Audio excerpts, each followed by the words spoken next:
They administered a probiotic, and that was experimental. We weren't really told that it was experimental, but the nurse did express concern that he had been having problems administering this probiotic to the premature babies and that it had been causing problems.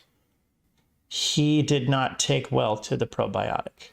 His stomach blew up like a balloon and it turned blue, and it actually looked like he might not make it. The idea behind the probiotic is that it colonizes the gut and prevents another bacteria from getting hold, and that bacteria causes something called Necrtotizing Enterocolitis, which basically eats your intestines from the inside out. But he wasn't responding well to this introduced bacteria either.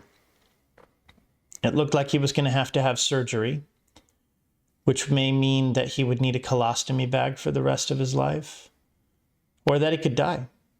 And that was really frightening. And that was just in the first few days. He was intubated immediately, as we had told you earlier. And then they moved him to a CPAP, which is like a face covering, but it was still moving at a frightening rate.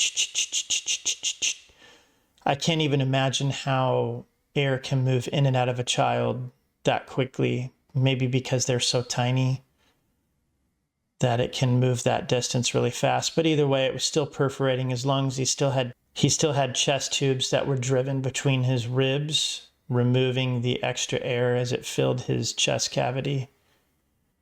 And he was in a lot of pain. My son was in a lot of pain. We told them that we didn't want the probiotic administered anymore after we found out it was experimental. We also let them know, because this was a teaching hospital, that we don't really want people who are not fully trained working with our child. They did not like that, so they moved him. They moved him in his very fragile condition, which I don't think was a good idea, to another hospital, which also has a very good NICU. And they immediately gave him the probiotic again.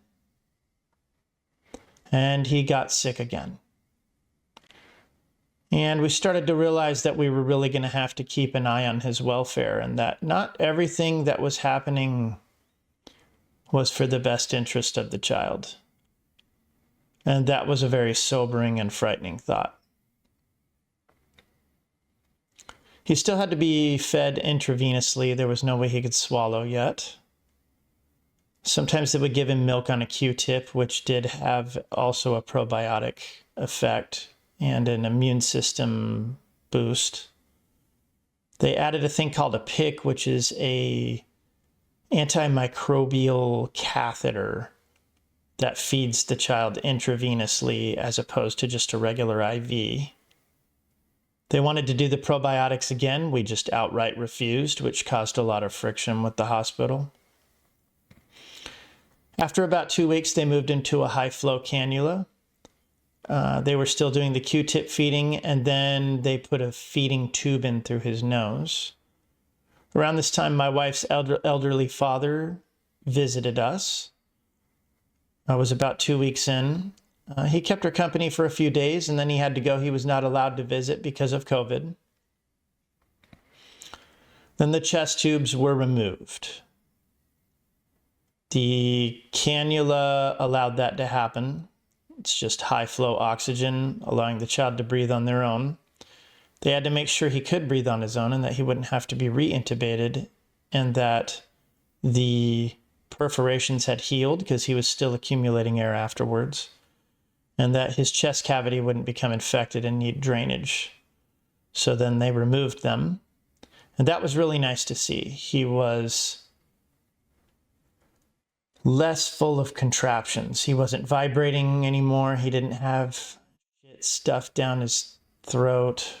He didn't have things on his face. He didn't have pieces of metal and tubes jammed into his chest cavity.